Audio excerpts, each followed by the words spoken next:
when someone is willing to allow the Spirit to work in them, God does little things like work the worship together.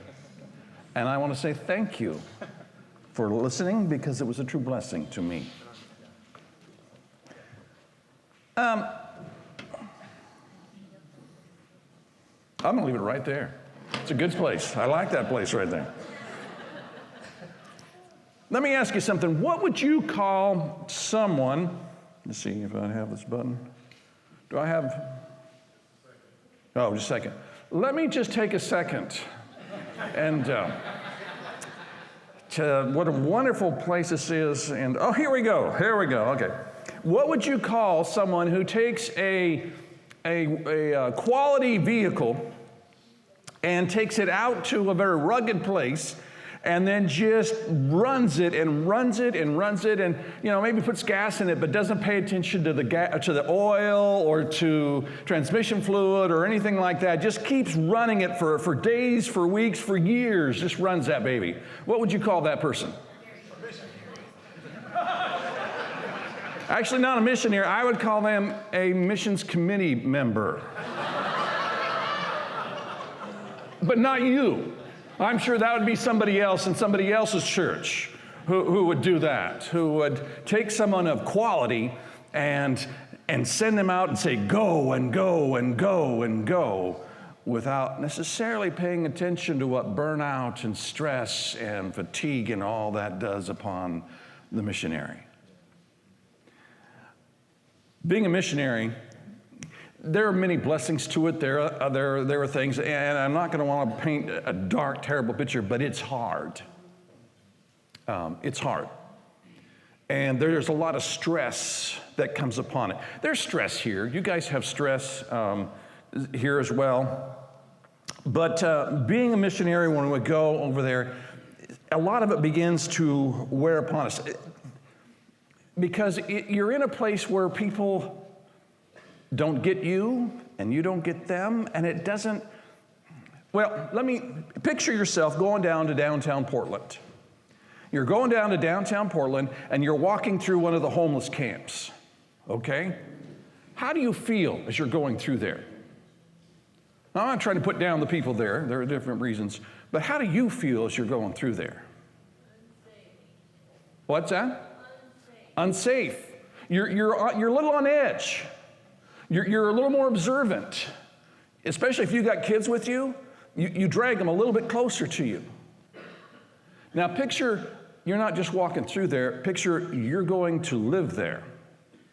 And you're going to have to figure out how to feed your family and educate your children and how to be safe at night in that environment. You see, when you're on the field, it is always around you. Some places are safer than others, that kind of aspect. And there are the big things that we recognize. There are the learning of the languages, and there's the dealing with the corruption and having to move halfway around or wherever it is, and away from family and friends, and all those we recognize.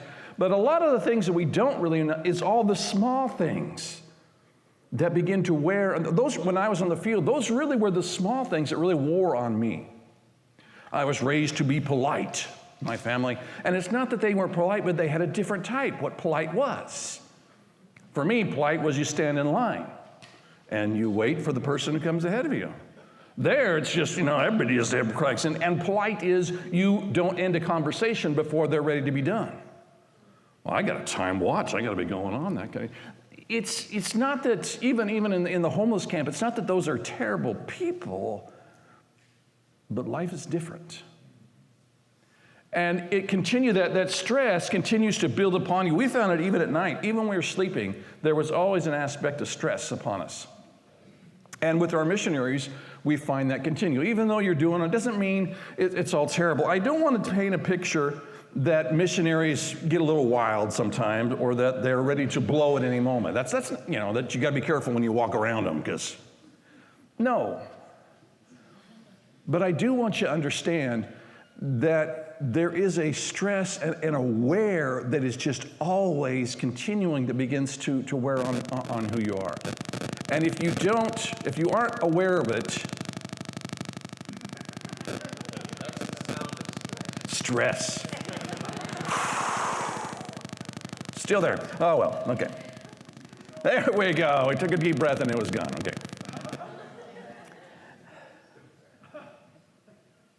With that, we want to understand our people are, how to be able to keep them, because if we aren't, they're going to burn out. The sad fact is that the average stay of a missionary on the field today is under 2 years. And the tragedy of that isn't just all the training, all the preparation, all the money that goes into that. Yeah, that's that there. But my job is I get to meet missionaries. And they're just people, but they want to serve God. They're willing to sacrifice to serve God. We love our missionaries, even if they don't do very well at it. Just the willingness to try. And really that's true for anybody, anyone who's in ministry, or anyone who's just willing even to walk a life and to try to walk in a way that God would have them. I say thank you. That's hard. And those are the motivation of where God's trying to get that. Now, one of the aspects we figure, how do missionaries stay on the field with all the pressure and that? One of the main aspects is the call of God.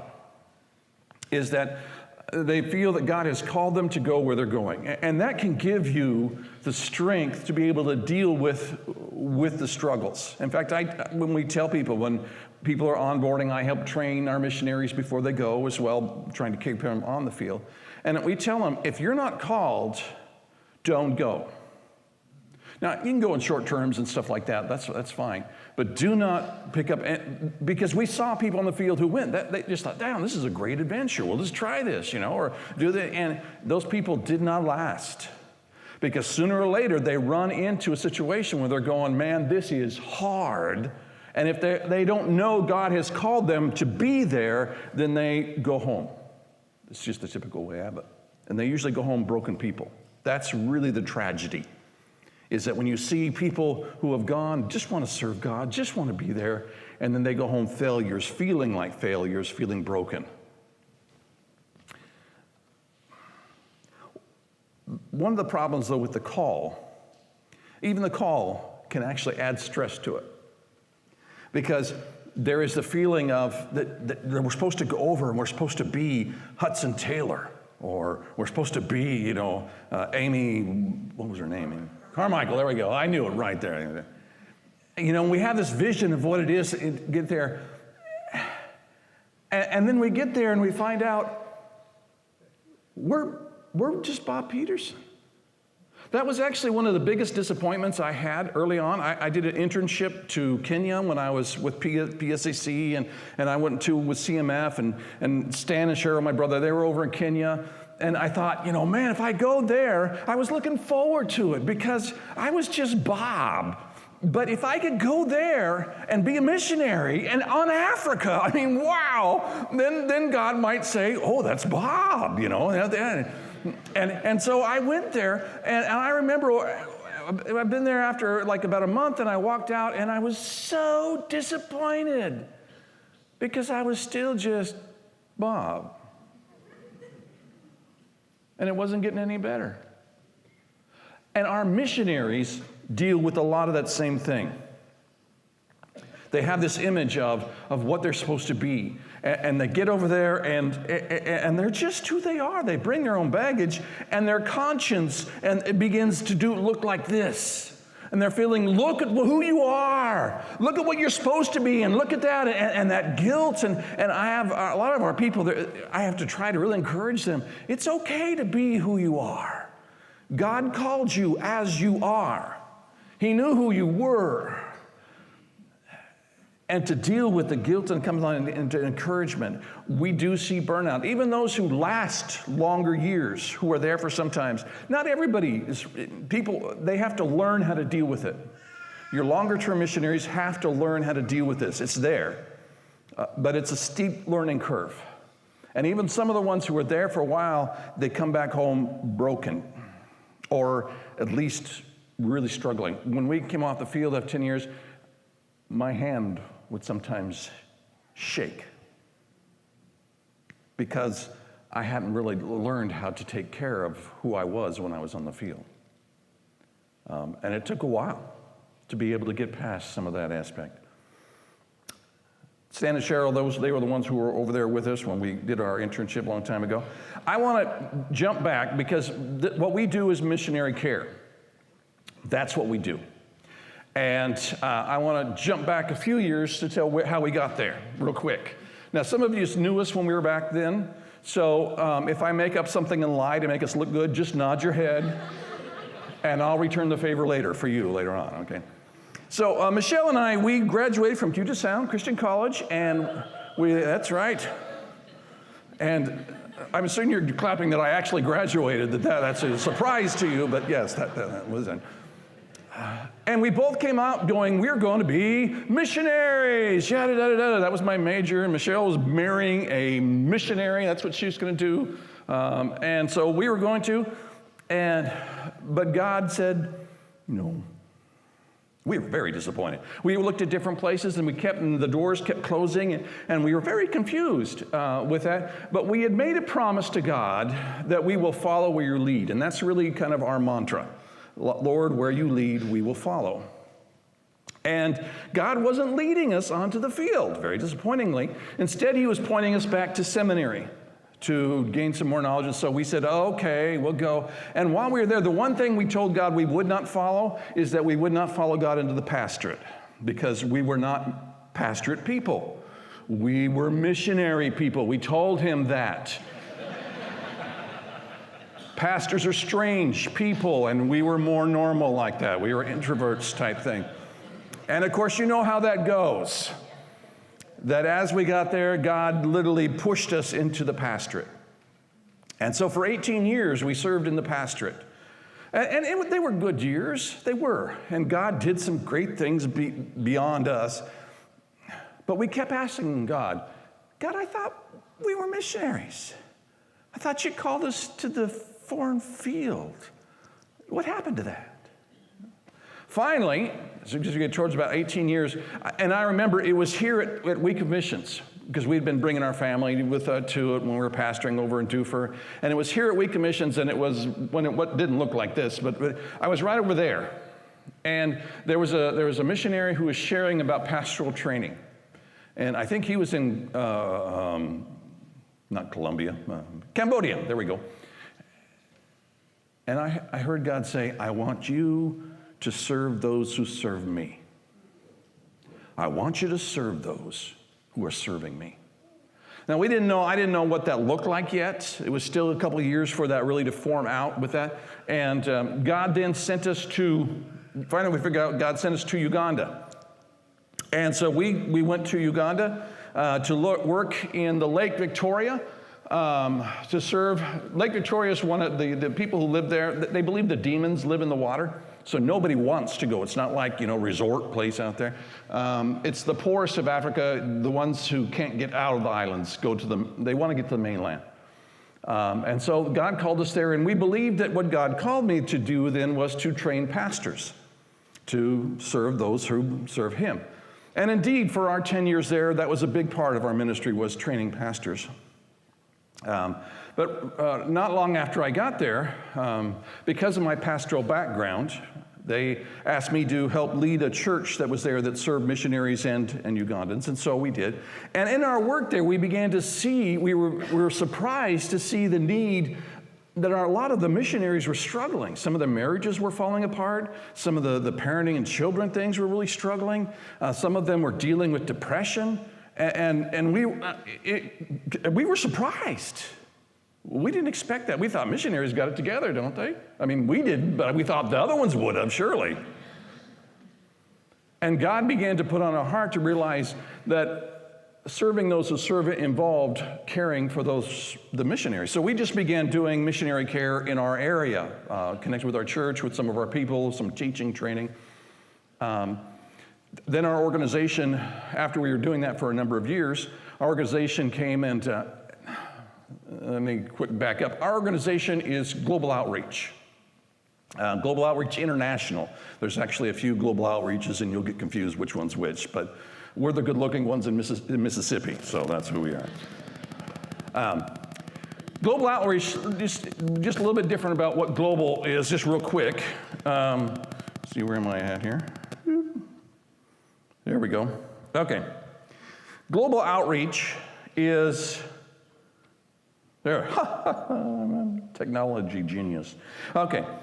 One thing is different. We are not a missions organization. We are a missionary organization. Now, what's the difference? The difference is that most mission organizations, and there's not a problem with this, I'm not criticizing this, but most mission organizations are more of a top-down organization where the leadership have the vision for what they're doing, translating, whatever, and then they recruit others to join in that vision or share that vision, and then that's what tells what the ministry do. What global outreach is a bottom-up ministry. We don't have a vision for what our people do. Our vision is to support missionaries. And so people come to us with what God has put on their hearts. And then our job is to figure out how to support them to help them to do that. We don't tell them how to do their work. We don't designate where they go. We do training to help them that they can thrive on the field, how they take care of themselves, how they do along the lines. Our job is to support them. The financial aspects of having the money and that kind of, all the legal aspects. Our goal is to support missionaries. That is our vision, is what we do. So we don't do hospitals, we don't do orphanages, but our missionaries do hospital, orphanages, whatever God calls them to do, and we help them do that. So it's a beautiful thing for me because because our whole organization sees themselves as missionary care, so that's great for me. But when we were there with Global, it's very small. We have about 250 missionaries, about 40 different countries spread around. When we got there, there was a very small, there's much more other things, but I won't tell you about that now. If you want to hear about it, I'd love to tell you about all the wonderful things about Global, but not now. When we got there, Global was small, that there was no missionary care with it. And so we got to the beginning, and you were pretty much on your own. You got there, they only taught you a little bit how to raise money, and then off you went. And so you were just kind of there. And we found we were not alone on the field that way. We knew that there were some organizations who do member care pretty good. Pioneer and CMF are both ones that do it well, but they weren't where we were. And so there was a lot of people that didn't have any support. They were just there. And so we were there, and that's why we began to try to do missionary care just on our own, because God had put a pastor's heart in us and to do that. And so we began doing that, and after a few years, we had a new leadership in Global, and he had been a missionary, and so he also saw the value of missionary care. So he came to us, and he says, we want you to do Africa for us. We want you to take care of our missionaries. We had about 60 missionaries spread across Africa, and they said, we would like you to do missionary care for our missionaries. And so we said, okay, so what do you want us to do? How do we do that? And they said, figure it out as you go. That was literally it. That was the training. Although actually, that wasn't the training. The training was the 18 years of being in the pastorate that God had put us there, and we're going, God, what are you doing? And you confused? We're missionaries. What are you doing? But that was invaluable for me to train pastors in Uganda, having been one, and then to be able to be a pastor to missionaries, which is basically what I do. So we began to say, gosh, God knew what he was doing after all. Who would have thought, huh? So for the next years, we began to do that. And as far as, we didn't know all of what missionary care was. All I knew to do was to be a pastor. That's what I did. That's the thing that what I was doing. What happened? Yeah, that's it. And so that's what we did. We went to meet our missionaries. We traveled to see them. We started building relationships. Our focus was you build relationships. Get to know them so that when problems come, you've already earned the right to be able to speak to it. But hopefully more so, you help them avoid the problems getting into it. You go, primarily you listen, and that gives you a little bit of right to maybe encourage, to direct. So we began doing that with our missionaries. And then about 3 years ago, Global said to us, listen, we would like you to come back to the home office. We would like you to take what you're doing in Africa, and we want you to build a team to do that around the world for our missionaries. And so that's what we did. We came back about 3 years ago and took on the position of Director for Missionary Care for Global Outreach, and so that's what we are. What we decided to do, I'm not even sure where I'm at with this. Oh, there's back in Africa. Visiting our missionaries, here we go. Okay. To do that, we decided, okay, if we're going to do that, we need to develop a model, we need to develop a plan, and we need to develop a team. The model we have, I'd like to say this is my own brainwave of idea, but I would be lying. This is actually, it's called Best Missionary Care Practice. Some of you may be familiar with that by O'Donnell's. So basically, that has a different aspect, and at the center of it, so I'm just going to quickly, this is what we did, but at the center of it is master care. And this is what I've been talking about in other meetings, is at the very heart. It is the relationship with Jesus Christ is at the center of taking care of our missionaries. They have to have that. That's not something we can do for them. You would be surprised. There are of different missionaries we've heard who actually get on the field, are there for a few years, and they even begin to wonder, I'm not even sure I'm a Christian. Literally, there are a number of them who have come to that point and they're going, because you can play games. You can, as a Christian. You can go to church, you can say all the things, but when it begins to get hard all over, and it can be that way here, when cancer hits, when a marriage breaks apart, when things like that, you can't play games anymore. And it comes down to, what do you really believe? And when you're on the field, that pressure is just doubled. You have stress here too, but studies show the stress level is 3 times on the field, is what it is here.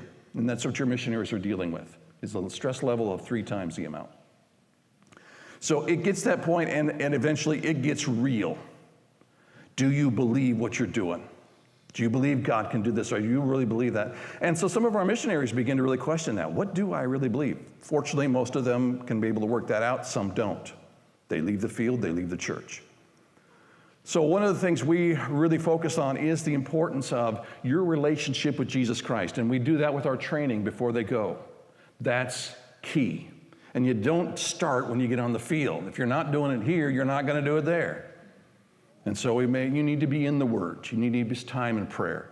That's not something you just are telling the others, the world. You need to be living it within yourself. So at the center of our missionary care, the plan, is master care.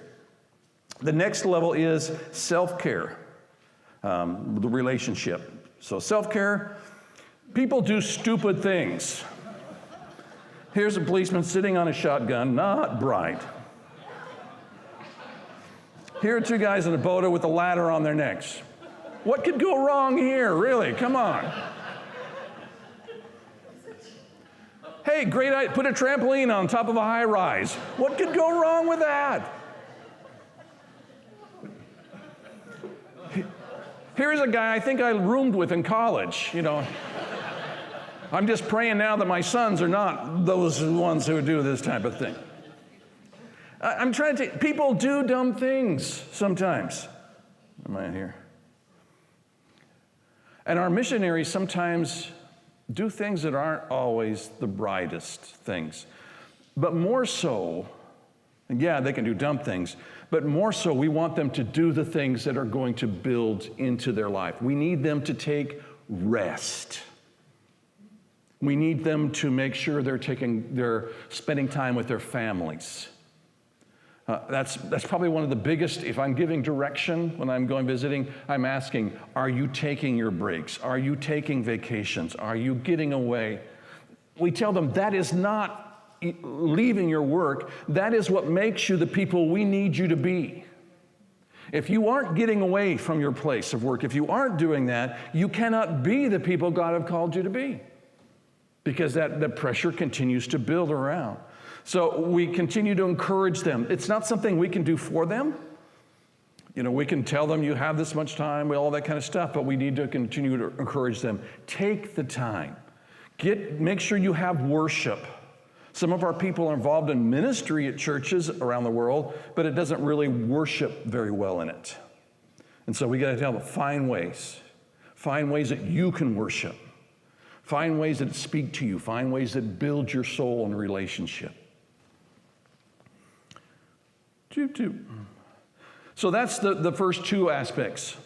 The center, missionary master care. Second one's self-care. Those we can't do for them, but we teach them the importance of it before they go, and that's part of what I do. I encourage them. And our retreats. We do usually at least one retreat a year somewhere in the world for our missionaries. And it's get them away from their work, spend time just worship. We don't really try to train them at those ones. We just want them to worship, enjoy spending time with each other, and rest is what our retreats do. The third level is what we call the structure care, and that's what we do. I built a team. This is about half of our team. We have a team of about 24 or something like that. That are our member care team. And we have them doing different things. Some of them are what we call regional care coordinators. They do what I did in Africa, is that they are there spending time with their people, getting to know them. About half of those people are actually missionaries who are doing their own work, like we were, and the other half are doing member care for our missionaries. Other ones are ones that were missionaries before and now are retired, and now we're sending back, and they go and visit. For our regional care coordinators, we only recruit missionaries, people who have been missionaries, because if you haven't been there and you haven't experienced it, it makes a difference to the people you're talking to. Yes, you can love them anyway, but it makes a big difference if you know what it means to be there. And so for those people, they are people who have been on the sea at least for 2 years, is who we recruit. Other ones, though, we have what we call missionary care specialists. They aren't designated to a certain area, but they have certain talents or abilities. Some are counselors, so we may use them for different places. Some are with logistics to help us do the retreats. There are people who we find ways of using their talents to help help missionaries. They don't have to have been missionaries themselves. They just have something that we can use to help minister to our people.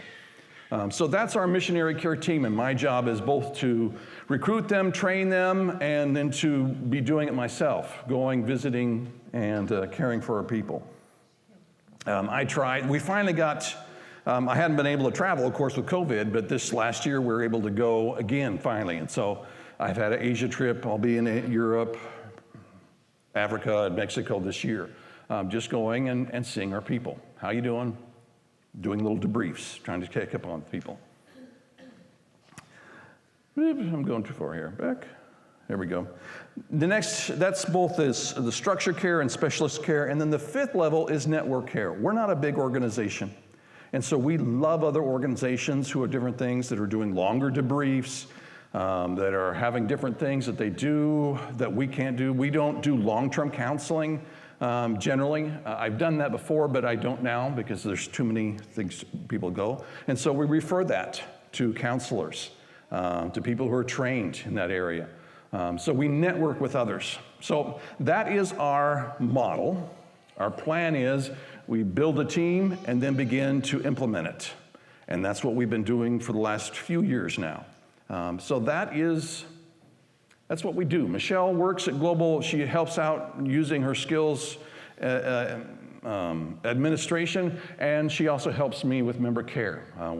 She isn't always able to travel with me when I go because she has other things, but it's always better when she does with that. And so that's what we do.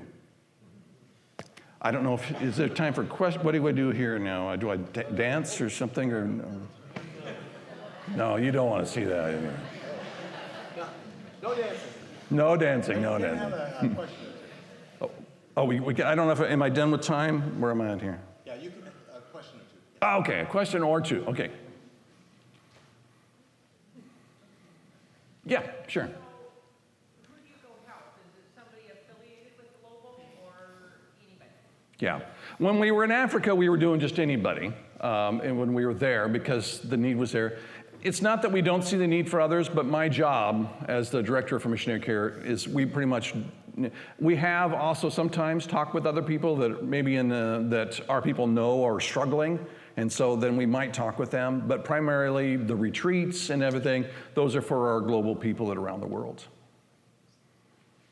Yeah.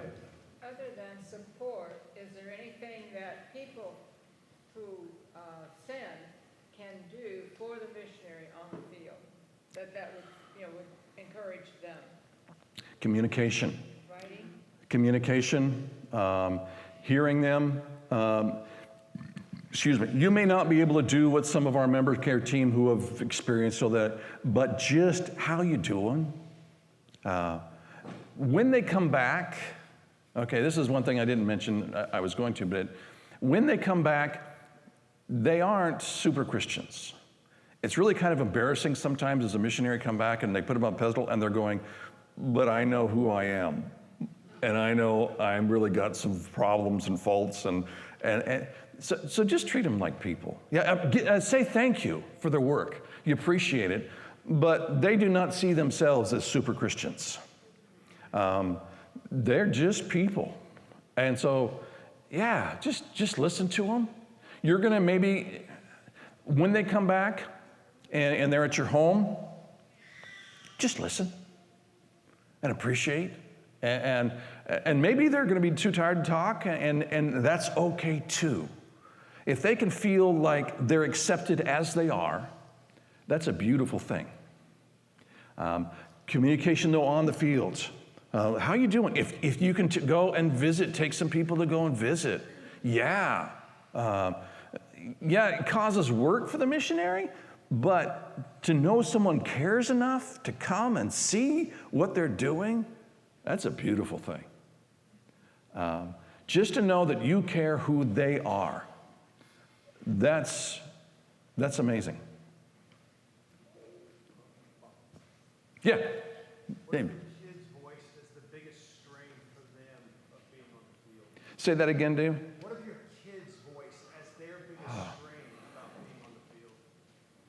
What do my kids voice as being their biggest strain? You know, you don't have to stand up and do that, but if you want to. Josiah's actually been sharing a couple of times, so. What would you say? Do you mind?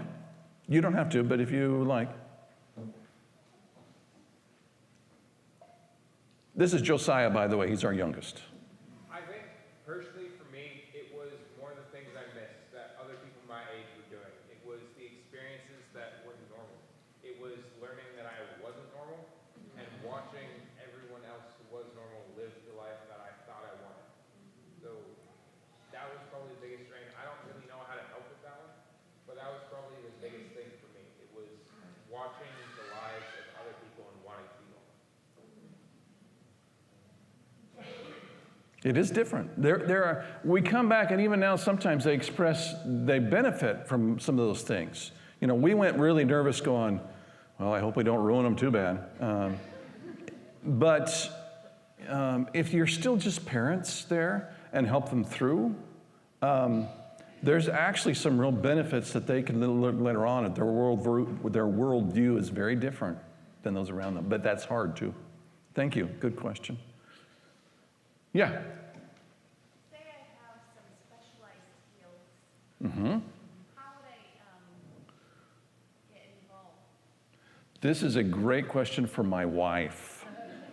And I would love to continue. She is, Michelle, even on Africa, she was known as the person of resources. People have a question, they would go ask Michelle, where do we get this? Well, I can tell you. And I knew where the answers were too. I'd point to my wife. So yeah, I learned that. But there are different networks, and there are things that you can be a part that are network cares for missionaries and different ones. So there are places to go that can plug people in. So yes, would love to have you connect in more with that. Great question. Yeah, Neil. So who cares for the missionary care director? Why? Michelle.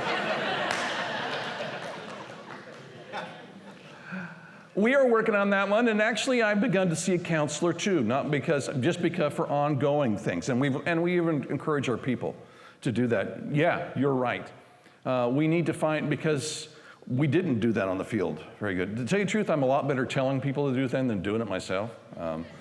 But you're exactly right. If you're caring for people, you need to find an outlet of where you can share and let go of some of that stuff, because it can become quite heavy. Thank you. Okay.